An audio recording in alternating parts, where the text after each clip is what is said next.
And they're sort of saying, I don't particularly want to invest in a building which doesn't have healthy credentials or doesn't have the setup, the base build in order to become a healthy building further down the line, because they're looking further down the line at a monetary side of things to make sure that their investments are safe.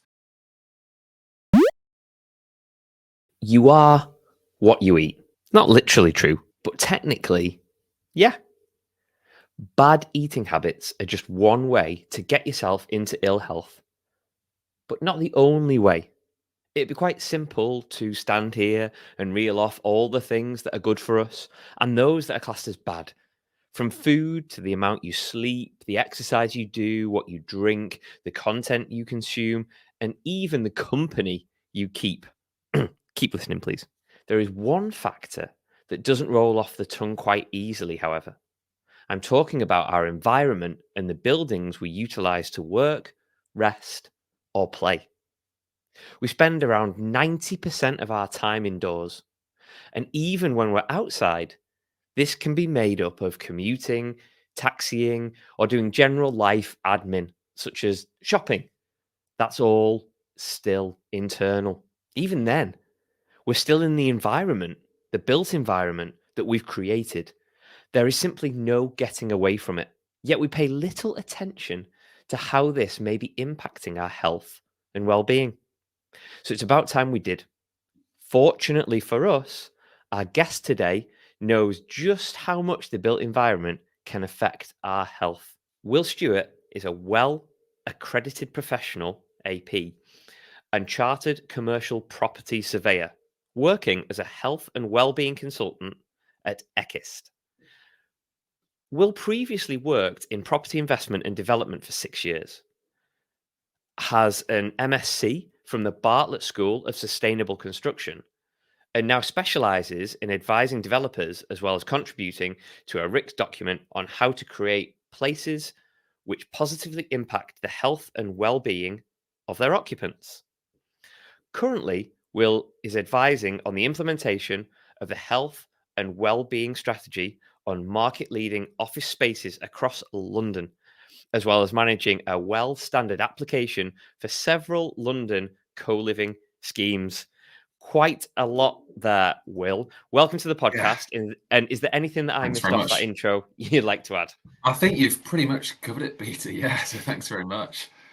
First and foremost, I just want to get straight into it, ask you the most basic of questions, but I think it will really help everybody that's listening. What do you do as a health and well-being consultant? And that's not me being flippant; it's Yeah. just to add context. Yeah, absolutely. Yeah. So yeah, as you said, I work for Eckist. We were set up around about 4 or 5 years ago. We are solely health and well-being consultants for the built environments. That's our specialism. So basically, what that means is that we are looking to improve or optimize the health of the individuals who sort of live within their homes, or whether they're working within an office. Um, Basically to just improve their health and well-being. So we decided not to sort of go into like sustainability and other credentials. We're solely focusing on improving people's health. And there's sort of like many reasons for why we go about doing that. And one of the main reasons is, a huge amount of research has come out basically showing that our built environments where we spend all of our time has a bigger impact on our health than actually our genetics. So it shows the kind of huge impacts that it has. As sort of people working within offices that the majority of us are, we spend on average around about 90% of our time indoors. So Wow. it's very important that the places that we live, work, and spend our time are having a positive effect on our health, and certainly not the other end of the scale. They shouldn't be having a negative effect. Yeah. So that's what we do. Yeah, that's so interesting the way you framed that, by way of you've got your almost foundations in genetics, but then we start to build on top of that and Yeah. and layer it, and the built environment and how that impacts it, as you've rightly said, is massive. Yeah. Okay, so Absolutely. in doing my research, I found a study by Legal & General in 2022. And what that study, the kind of summary for it, was that they found strong links between housing and reducing health and well-being inequalities. So that's from home ownership to affordable housing, acting as like a multiplier for creating jobs and boosting the economy, as well as public well-being in general. So this means, as you've rightly said, the places we inhabit almost like it's knowingly to you, but unknowingly to us, shape our physical and mental well-being in profound ways. So to what extent can the built environment actually impact our health? Yeah, absolutely. So I see it as a little bit of sort of like a spectrum. So if we're looking at, just to sort of make it clear for the listeners, if you're looking at one end of the spectrum, you might have what could be classed as like a really unhealthy building. Mm, Um, and quite often, if you are living or working with an unhealthy building, you will end up with something called sick building syndrome, which is basically a health condition which has formed as a result of the buildings which you are inhabiting. And it's a very broad um, sort of term, sick building mm, syndrome, because again, I mean, again with the whole idea of a healthy building as well, as there are so many different aspects to it. You might have a healthy building in terms of, you might have fantastic daylight coming into the building, which might be brilliant, but your air quality might be terrible, so you might be getting sick just from the air quality within that building, within that space. So sort of like we're talking about things like headaches, dizziness, nausea, eye strain are some of the sort of things that you might be getting from an unhealthy building. mm. One thing that I sometimes think of when I'm thinking of like a really unhealthy space is, this is just the kind of image that I've always had in my mind, is potentially when I did my studying on sort of like offices a few years ago, you're looking at someone who might be potentially on a large floor plate, and they're right at the very center of that floor plate, so they're far away from any daylight. They're at sort of like a poor desk in terms of its ergonomics, so they're sat at a bad angle all day long. The air conditioning above them, the filters haven't been changed, it might have mold in there and things like that, and all of these things are sort of coming together to sort of have a negative impact on their health. And then if you look at that sort of like one end of the scale, if you look at the total opposite end of the scale, I'll probably save some of the info on that now, but it's kind of like looking at how we can have a positive impact, and how our buildings can't just kind of like not have that negative impact, but how we can go that extra step and make sure that the buildings that we inhabit are in some ways maybe potentially nudging people into activities, to do things which are more healthy for them, but also in terms of sort of like just the actual building itself and making sure that it's not having a negative impact on us. And yeah, one thing within this is quite often we think that, our houses in the UK are sort of like, not going to be having a negative impact on us. But I mean, a couple of stats here, 1 in 3 Europeans are exposed to some form of indoor climatic hazard. This could be something like damp, it could be mold, it could be darkness, it could be cold or excessive noise. It's not sort of just one individual thing. And a couple of other things I've looked at recently, I read a study the other day that showed that 50 million European households are currently living in energy poverty, which obviously that has sort of like knock-on effects. If you're not heating your home as well as you should do because you can't afford to, then that's going to have sadly some negative health implications. And again, another side of it as well, which often gets not overlooked, but some people don't necessarily consider, is something along the lines of, 7.4 million people across Great Britain said that their well-being within the last 7 days was affected by feeling lonely. And that's another aspect of our kind of buildings, and how that our buildings can sometimes, if it's a building which is not very well designed to promote social interaction, then we're saying that in part is the building's fault, and the building can play a role in basically improving levels of social interaction and reducing loneliness, which has an impact on people's health and well-being. So it's a very broad topic, and it's quite important not to sort of like look at one individual aspect of it, but always look at the whole. So it's quite there's and it's growing and growing. There's more and more studies on it. It's that's quite cool that people are studying these things. A few things spring to mind there. If you think, it was just when you said, if you picture being in like the center point of a building and you're away from windows and ventilation, all that kind of stuff, and I just have this picture in my head of one of those cubicle offices. And then the polar opposite of that is a summer holiday and someone sitting on a beach and it's sunny and it's vast and it's open. And it's like, Why are we dreaming about that summer holiday Yeah, for, yeah, for 5 to 14 days of yeah, yeah, 365 or 366 this year, yeah, 365 days, when we could do something about the other days that we're not on that beach? yeah, It's absolutely. yeah, it's a bit crazy when you start to put it in those terms, and the stuff we put ourselves through in a weird way, Yeah, just to work. It's odd. Let's yeah, um let's have a look at some of these key aspects then. Um, as we know, buildings can hold the potential to be more than just a shelter, and I say that quite flippantly in terms of yeah, roof over our heads kind of speak. yeah, Um, so there can be active contributors to our health and well-being, as you've just pointed out, but this hinges on incorporating key interconnected elements, and you so rightly pointed out, it's not just about what we see.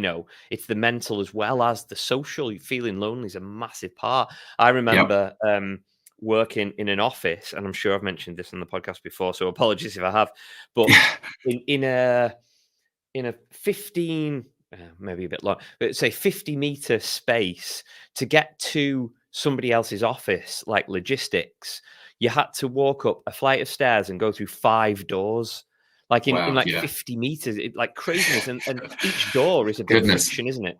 You yeah, know, yeah, yeah, it stops you getting there. yeah, So in doing a bit of research, Harvard T.H. Chan School of Public Health, it's a yeah, mouthful, yeah, yeah, as yeah, you'll know, identified 9 elements that contribute to healthy buildings, and they include, I'm sure things will cover, like air quality, water quality, nourishment, things like that, light.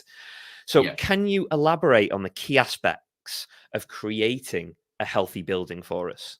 Yeah, sure, absolutely. Yeah, so you're 100% right. Some of the things you mentioned there from the study, like we're looking into things when we're brought onto a scheme to look at the sort of overall health of a building or impact the design. You're right. We're looking at things like air quality, water quality, light, active design ideas, thermal comfort as well is very important, acoustics, materials, and just to sort of, I mean, the list goes on as well. We're looking at mental well-being, community, all sorts really.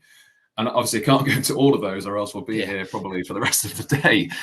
But just looking at a few of them. So, firstly, the one that's kind of definitely, is hugely prominent is air quality. So, as I mentioned before, we spend 90% of our time indoors. We're breathing 15,000 liters of air each day, and that basically equates to we're consuming 4 times more air than we are food and liquid combined on a daily average.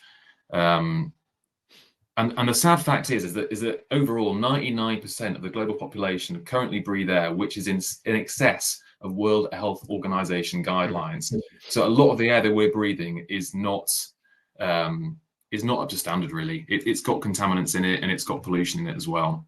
mm, And there has been some very sort of sad stories within recent years of Awab Ishak, um, who passed away as a result of breathing in the mold within his apartments, the mold spores, oof, and then Ellie Kisadebra as well, a 9-year-old uh, who grew up living on next to a busy road in Lewisham, and she was the first person in the UK to have air pollution as her cause of death. So wow. when we're looking at this from a UK perspective, the UK has got an awful lot of work to do in this area to make some real improvements here. And when we're looking at sort of, indoor air pollution, we're looking at sort of like what potential contaminants there are that are causing sort of like air pollution and these bad contaminants for us to breathe. So one, it could be pollution coming in from outdoors. It Mm, could be things like stoves, candles, cleaning products, volatile organic compounds as well, which I'll probably talk about a bit more in a sec. Could be okay. other things like air fresheners, and sort of these things in the short run, they can irritate our airways. We could be coughing. It could be minor cardiovascular problems. But in the long run of sort of breathing these things day in, day out, we can end up with sort of like much worse conditions, heart and lung diseases, and also potential cancers as well. So that's sort of like the kind of reason. That's your sort of why. Why is this Mm, important, and why is air quality so important? And I think as well, it's showing that the consumer is waking up to this and is and is realizing this. Just last year, I think it was, or it might have been the year before, IKEA brought out a tabletop air quality monitor that can pick up things like PM 2.5, PM 10, which is basically small kind of solids within the air which you can breathe in, and then also other things like these volatile organic compounds. And that is now a monitor which obviously shows the demand for people who want to know what's inside their homes. And that, it's not an expensive product particularly. I think it's around about £30, but it just shows that people are waking up to it. In terms of the consumers, 78% of Londoners now think that tackling air pollution should be a priority, and 45% of Londoners have said that air quality will now affect what areas they will choose to live. So it does show that is the kind of a consumer side of things, and people are sort of really starting to think about it. So in terms of ways people are combating this inside their homes, one really interesting study that I came across when I was doing my studying was someone. I'm not suggesting people go away and do this in their homes as an example, but he's a really interesting man called Kamal Mittal. I believe he's based in Mumbai. He had an office block in Mumbai, and he basically got told by his doctor, as a result of the air he was breathing from the air pollution, his lungs were deteriorating, and he was getting basically not very well as a result of it. And he didn't want to go down the route of sort of having these big air units and things like that. And he got really interested in plants. So he converted, I think it was 2 or 3 floors of the whole of he had a whole block of office, and he converted 2 or 3 floors, and he researched plants. NASA have done studies on which plants basically filter which pollutants.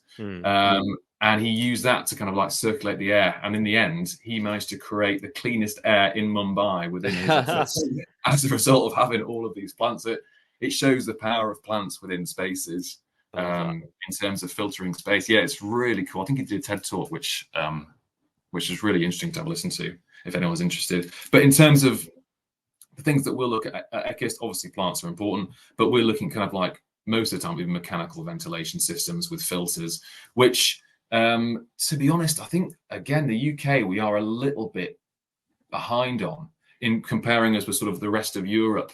Sort of like a lot of these mechanical ventilation systems are quite sort of standard to have in your home in countries like Germany and places like that. And in the UK, it's sort of, it's not particularly common. So it's still quite a new thing. But then we'll also look into material specification and making sure that we've not got any toxic materials within there. Looking to remove potential sources of pollutants, and also looking as well, like with that IKEA monitor I said, is monitoring it and seeing what pollutants are actually in the home and then combating them directly. That's kind of like a bit of an overview on air to give you a bit of an idea. But you're right. One thing that sticks out to me, it doesn't surprise me, but it always like, wow, is whenever I visit London and I'm on the Underground for any length of time, just blow your nose after you've been on it. Yeah, it's disgusting. What comes out of your nose. Yeah. And if you're doing that on a daily basis, that's the bits that you see, the particles that can't go anywhere. Let alone what else is, and that's just one part of a daily commute for most people in London. I mean. Exactly. If you're doing that every once in a while, it's probably not going to have a huge effect. But if you're doing that day in, day out, and you're taking those particles on every single day, then it's going to start. And that's the thing as well with a lot of when it comes to healthy buildings, is that it's sort of like these things that they're not very noticeable at first how it has an effect on us. It's sort of like a slow and gradual change it will sort of have on our health. So it's sort of not something that will necessarily pick up on and kind of say, oh, that must be the cause of it. I mean, we've worked on schemes, on sort of like some schemes in which were sort of residential, and they went sort of like over and above, and in terms of creating a healthy building. And we did some post-occupancy research, and we found that instances of eczema was reduced and things like that as a result of some of the kind of like some of the sort of like things we put in place within those buildings. So it does show, it's it really works. It's like anything, isn't it? It's I remember 2 things stick out for me, but I mean, my eyesight, as you can see, glasses Yeah. Probably didn't help looking at screens all day and doing nothing about it, and the way you sit at a desk as well. Yeah. Trying to sort that out after many years of slouching and not Yeah. sitting Yeah. Yeah. properly, it massively can affect you. And I suppose that's a little bit of an integration into what you do and provide for people. So Yeah. let's get a bit more Yeah. specific here. Yeah. Yeah. Yeah. So I would say some of the more prominent topics that the world is focused on now is our mental and physical health. Massively important. Like for me, it's Yeah. like Yeah. Yeah. one of the biggest things you can do in your life is sort out your mental and your physical health. Absolutely. The RICS Design, Delivery and Management of Healthy Buildings, the guide, emerges as a valuable resource from that perspective. And by exploring its content, we can gain a deeper appreciation for the impact health conscious spaces can have. So, can you shed some light on the guide? And in your opinion, what are the main takeaways for that? Yeah. Absolutely. Yeah. So the guide. So this was an RICS guide that we wrote and published towards the end of last year, and it's basically sort of like an overview guide, sort of like a one-stop shop guidance with sort of key considerations when it comes to creating a healthy building. Mhm. It's sort of aimed at people working within the property industry. So we see it as sort of like as I've said before, I think earlier on, and that the property professionals and the developers and even the investors above that have a sort of it's important that they are engaging with this topic and that they basically are carrying this out on behalf of the kind of like the public. I feel like they've got a duty to ensure that the spaces they're providing are healthy. Mhm. And as you mentioned a second ago, it again that guide sort of like gives a brief overview of the key aspects which relate to a healthy building. So as I've talked about air, but yeah, I'll just in terms of, and there's plenty of other sides of it as well. Another aspect as well it will talk about, and one area that I'm particularly interested in is lighting. So there's two particular aspects of lighting. There's one which is daylight, and the other one is our kind of like electronic light within the spaces. So when it comes to daylight, people on the podcast don't need me to tell them that getting out into daylight is good for us. We've all heard it before. It produces vitamin D. We basically use sunlight, and then using the energy from cholesterol, we can then convert that and create vitamin D, which obviously improves our physical and our mental health as well. And it helps regulate other parts as well. So it regulates calcium and our phosphate levels in our body. And if we're not getting enough daylight on a daily basis, we can start to develop, physical health problems with our bones, with our teeth, with our muscles, and as well, sort of like mentally as well, it starts affecting us in terms of fatigue and depression and things like that. And then the other side of it is sort of like electronic light. So it's making sure we've got good quality electronic light within our spaces. And sort of like the main two aspects of that, I would say, is reducing flicker and also reducing glare as well. So it's making sure that we've got good quality lighting with our spaces, because if we haven't, and we're working in office all day or at home all day, where we've got lights that sometimes, if they're flickering, it's not detectable by the sort of human eye, basically, and that can cause eye strain and cause headaches. Others areas as well, we'll also look into kind of like basics on acoustics in terms of that report. So it's the whole idea is that a lot of people see noise, it's just an irritant, it's a bit of a background thing, it's fine. But I mean, even the World Health Organization lists noise as one of their key environmental health conditions. A Chicago study which I read a couple of weeks ago, it looked at different areas of Chicago around the city, and it looked at areas where there were higher, on average during the day there was 10 decibels higher sort of noise pollution within this area, and they actually found, it was quite a long study, that it linked with Alzheimer's in later life. It's sort of like that constant kind of noise and disruption, basically kind of sort of like is constantly throwing your brain off as you're thinking. And noise disruption, it doesn't take a genius to work out, it's linked to things like sleep disturbances, hypertension, and they've done studies on school children. And if you're living in an area with a high level of background noise, there is a reducing the level of their mental arithmetic as well. So just sort of some of the areas. And then I just touched on, just when we were talking about some of those big words earlier, so those volatile organic compounds and things like that. So when I'm talking about those chemicals, or those compounds, it's basically, when we're working on a scheme, it's looking at the materials that are going within the space to make sure that those materials are healthy. Because a lot of new materials, when you put them in a space, things like flooring, wet applied products like paints, glues, sealants, these basically over the first sort of like 1 or 2 years generally will do something called off-gassing. So they will release gas into the air, and quite often, which is these volatile organic compounds that will come off it. And a lot of these are known sort of like carcinogenic substances. So it's very important, particularly when you're using a material, or a product which is going to be like a paint, for example, which is going to go all the way throughout the space, that you're using a good quality paint, which is low VOC, and if possible, certified as well as sort of like a non-toxic, healthy material. And the thing is as well, now, a lot of these paints are the same price as your other paints on the market. It's not like there's a premium attached to them or anything like that, or any other products as well.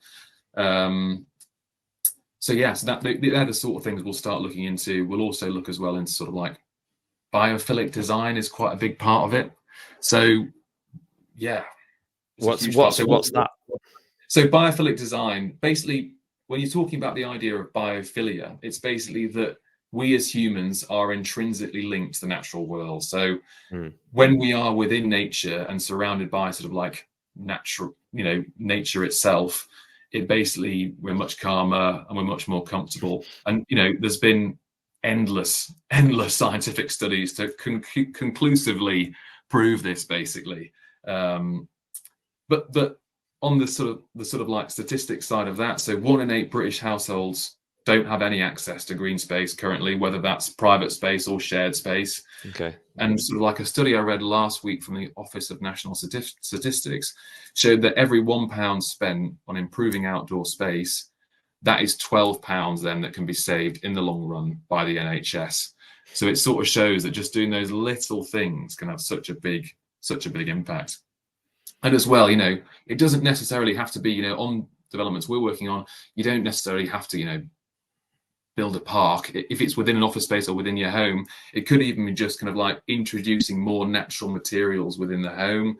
As we've mentioned about indoor plants before, haven't we? It could be images of nature, murals. If you've got views of nature, make sure to maximize them. So there's plenty of sort of like other options as well that you can look into. So we've covered loads of things, and like I'm gonna have to go around the whole house now and move all the furniture and move the desk and check the air. I've got loads of things to do. Yeah, it does get you thinking, doesn't it? I absolutely. But there's one area that I want to cover, because I think you've given us, like, almost on a personal level, loads of things we can look at, and then on a construction industry and sector level, loads of things that we should be doing throughout, if you like, the supply chain and certain areas that we can work on. But as there's a growing demand for healthy buildings, there's been a spark in certification to make sure that everything is, like you were saying about paint, that it's regulated and it's doing what it should. I nearly said doing what it says on the tin, but I didn't want to go down that route. Okay. And a lot of this links to UN Sustainable Development Goals. In 2023, construction industry research report suggested that the green building market, which often overlaps with healthy building practices, is predicted to reach $474 billion by 2025, like next year. This increasing the awareness highlights the need for benchmarking, verification, and potentially pushing the demands of the certifications we know now and potentially in the future. However, there's always a however, isn't there? There's a concern that the stuff that exists at the moment has that potential to have a greenwashing effect, where buildings achieve certification without delivering on their promises of a healthy lifestyle, basically. Additionally, the multitude of available certificates can create confusion. I've helped certification organizations in the past, and I can fully concur with that. So my question, really, a long way of asking it, but do these certifications truly translate to healthier spaces? Yeah, sure. So yeah, very, very good question. So we do a huge amount of work with the WELL standard. So Yeah. this is an American standard, actually. It has 10 concepts, again, looking at very similar topics we've talked about before, sort of like air, water, nourishment, light, active design.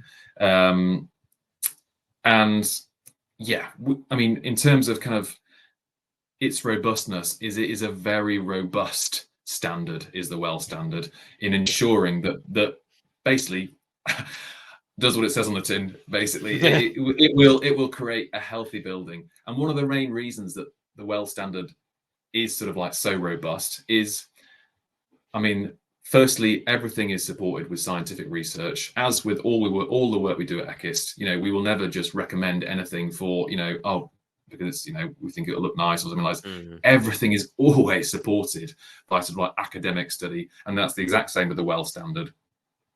And then I think the second point is with WELL is that across those 10 concepts, it has these things called preconditions and optimizations. So the features within each of the concepts are split into two.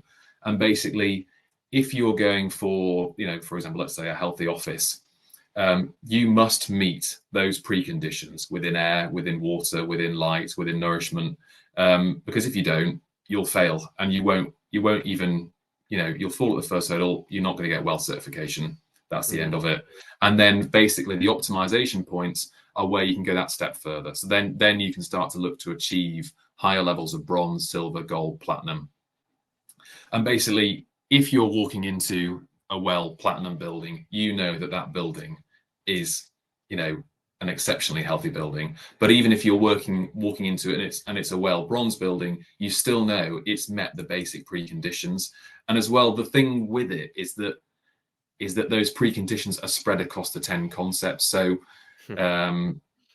it's not like the developer or whoever's building it out can just say, oh, you know what, we're going to, like I said before, like health is not just one particular aspect. You have to cover all of the bases really to ensure you're developing a healthy space. You might have fantastic air quality, but you might have no windows and it might be, dark and on all sorts really. So again, it covers all of the concepts. So that's one thing that I would say is when it comes to certification, the one that we use the most is WELL, but then also on our own side, we've got our own frameworks. And again, we'll always ensure that everything that we suggest is backed up by scientific research, really, to ensure that it is a truly healthy building. And we're a small company, but all of us are, hopefully you've picked up from today, very passionate about creating healthy places. And we do a huge amount of work, with voluntary organizations as well, and giving advice on how best to sort of like try and go through and move some of these things forward as well, and get them more mainstream, and even sort of like legislation as well. So yeah, we're very keen. Yeah. I mean, you can tell, which is fantastic. And like I always say to all my guests, I don't really care about the topic as long as there's a passion there. I can get interested in it, Yeah. because if somebody's got a passion for it, then it just you're drawn into it. It doesn't matter what Yeah. the topic is. Yeah, You're it's true. drawn into it, which is just fantastic to see. Yeah. So I just want to finish off by looking towards the future, really, and from smart technological integrations to biophilic design principles, as we've mentioned, the future of healthy buildings promises quite exciting advancements. You've mentioned some things that we can look at, but as technology gets more advanced, then I think we can look to do more and more things on a personal and industrial level. But what do you feel the future holds truly, and what challenges and opportunities do you foresee in future healthy buildings? Yeah, sure. So I think this, in terms of healthy buildings, this is something that is here to stay. It's not just a trend or a fad. It's only going to become more and more prominent, really. And I Hmm. think overall, I think in the next few years, we'll see more and more certified buildings in terms of health and well-being. We'll probably see some more certifications popping up as well. And then I think in terms of the kind of drivers behind it, from what I've seen within it, is it's come from sometimes from the consumer side, as we've mentioned before, about those consumers becoming more aware of kind of like their own personal health, which I think is sort of linked a little bit to kind of like now we're sort of post-COVID and things like that, and a much more emphasis on health.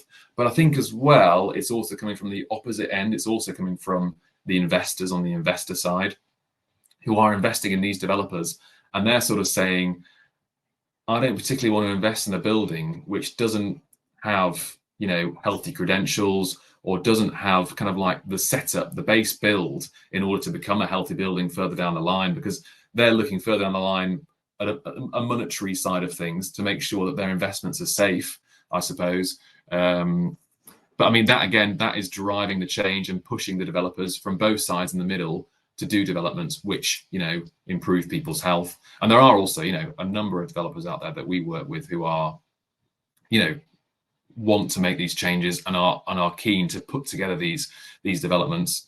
So I think, yeah, it's only going to grow. It's only going to get stronger. I think it would be fantastic as well to see a bit more in terms of, I mean, at the minute, in terms of the MPPF, the Planning Policy Framework, health is sort of like growing and growing. I think if you looked over it over years, is becoming more and more prominent within there. And I think it will only go further, really, and it'll keep getting stronger. So the future's looking promising. Yeah. Yeah, that's really cool, and it's exciting to see and hear that those potentials are coming in, and more exciting to hear that developers and contractors are going to get involved in and want to as well. As soon as you said that, I'm just thinking, well, who wants to do normal? You know, who wants to do that? Just build them up exactly the same way they've always been done, to the same standard, to the same spec, to the bare minimum spec, without considering the future and doing something a bit different, because that's the thing that excites us all, doing things a little bit different, or it should do, doing things a little bit differently. Definitely. Yeah. I mean, well, like, thank you so much. It's been so interesting to get your take on all this, and looking at buildings from, rather than just building them from a different, from the human perspective, rather than the building perspective. It's really cool. Thank you so much for coming on. I've really enjoyed it. Yeah, thanks so much for having me. Yeah, it's been absolutely fantastic. And yeah, you're totally right. One thing that we're always looking to sort of, often we end up, when we're working on schemes, we're fighting the corner for that end user, really, is one thing we often find. So you're totally right there. It's sort of like, yeah, fighting that cause and making sure that the buildings that are being produced are healthy and doing the best we can. Yeah. So yeah, but no, I've absolutely really enjoyed it. So thank you very much, Peter. Yeah, thanks for having me on.